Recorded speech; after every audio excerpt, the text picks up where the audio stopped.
Kapila Gita Part 3, The Conversation of Kapila and Devahuti. Understanding the Lord's activities is important in yoga practice. Prasad Bharadwaj. 3. Yadyad vidhathe Bhagavan swachandha atma mayaya. Thani mi shraddhadhanasya keertanya anukirtaya. Therefore, please precisely describe all the activities and pastimes of the personality of Godhead, who is full of self-desire and who assumes all these activities by his internal potency.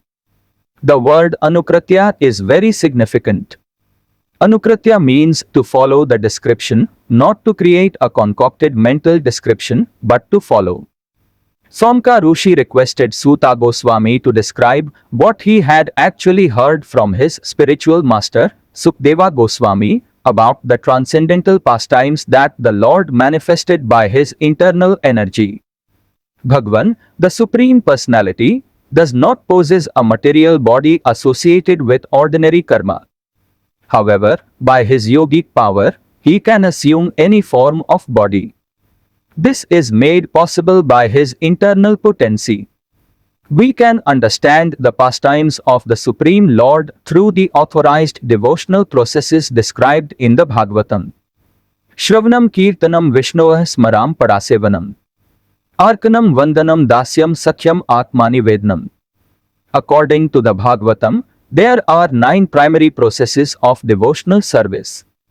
Hearing and chanting about the Supreme Lord, remembering Him, serving His lotus feet, worshipping Him, offering prayers to the Lord, acting as His servant, becoming His friend, and surrendering everything to Him. The beginning is Shravanam Keertanam, hearing and chanting. One must be very eager to hear and chant. As stated in Bhagavad Gita, 9th chapter, 14th shloka. Satatam kratyanto mam. Yatantascha dridhavrata. Namasyantascha mam bhaktya. Nityayukta upaste. Always chanting my glories, endeavoring with great determination, bowing down before me, the great souls perpetually worship me with devotion. We have to speak or chant about the holy activities of the Supreme Personality of Godhead, but first we have to hear about them. This Bhagavatam was recited by Shukdeva Goswami and heard by Parikshit Maharaj, and we in turn have to hear about Krishna and then chant about him, Shravanam Kathanam Vishnoe. When we speak of Vishnu, we mean Krishna. Krishna is the origin of the Vishnu Tattva, that is, Vishnu is an expansion of Krishna. When we speak of Vishnu, we understand that the origin of Vishnu is Krishna.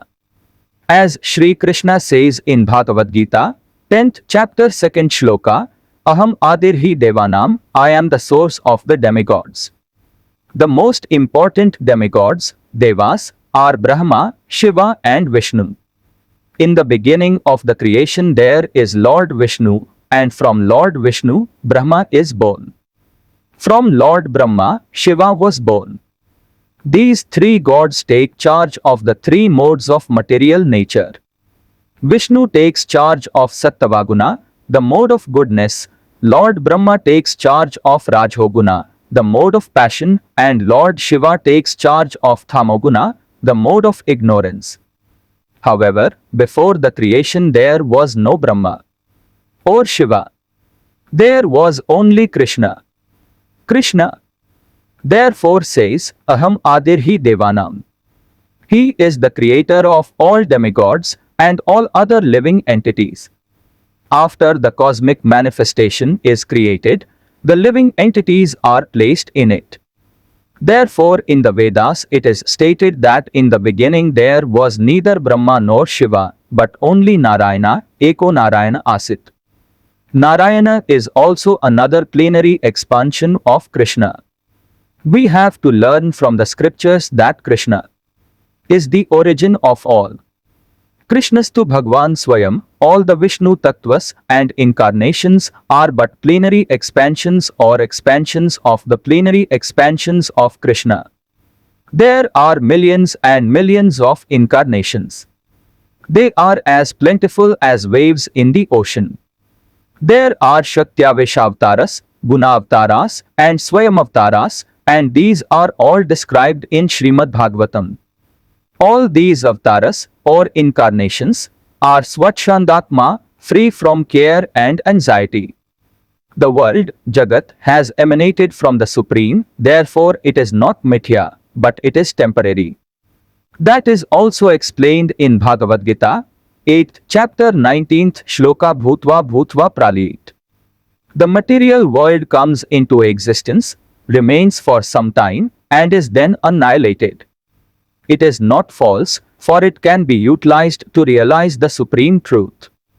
This is Vaishnava philosophy. The world is temporary, but we must use it for spiritual purposes.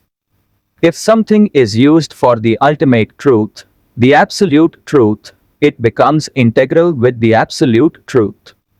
In Bhagavad Gita, 7th chapter 4th shloka, Shri Krishna says, Gumir apo nalo vayuvu, kham mano buddhir ivacha, amakara ithyam me, dhinna praktir ashadha.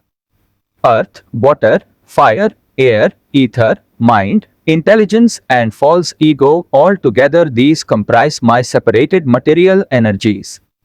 All of these are Krishna's energies, and if Krishna is the source of them, how can they be untrue? They are not. A devotee will never say that metal has no connection with Krishna. It is a product of one of his energies, just as this material world is a product of the sun. We cannot say that the sunshine is false and that the sun is true. If the sun is true, the sunshine is also true. Similarly, we do not say that the material universe is false. It may be temporary, but it is not false. Therefore, the Goswamis and Krishna himself tell us that since everything belongs to Krishna, everything should be utilized for his purpose. This creation emanates from Bhagwan, the Supreme Lord, who is without anxiety. If God is anxious, what kind of God is he? Even Lord Brahma and other demigods are anxious. Lord Brahma is engaged in meditation. Lord Shiva dances to annihilate the universe. The goddess Kali is engaged in killing with her sword, and so forth. The demigods have many activities, but Krishna is always peaceful. The Krishna who engages in killing demons is Vasudev Krishna, not the original Krishna. The original Krishna does not go anywhere, he never takes a step away from Vrindavana. The other activities performed by Krishna are performed in the Vasudev, Sankarshana, Aniruddha or Pradyumna forms. Krishna expands as Sankarshana, Narayana, Vishnu, Mahavishnu, Garbhodakashayi Vishnu and Kshirodakashayi Vishnu. God can expand himself in many, many forms. Transcendental education means learning how to gain relief from the entanglement of material life. This is made possible by learning about the Lord's transcendental activities. Dear divine souls, let us continue our spiritual journey through Kapila Gita with the Part 4 video. Until then, try to gain a deep understanding of the concepts explained in this part of Kapila Gita. Om Kapila Devaya Namah. Blessings of peace and love to all divine souls watching. Thanks for watching and understanding. Like, subscribe and share with your loved ones. Don't forget to hit the bell icon for future post alerts. Stay tuned to Chaitanya Vijnanam YouTube channel for future videos. Prasad Bharadwaj.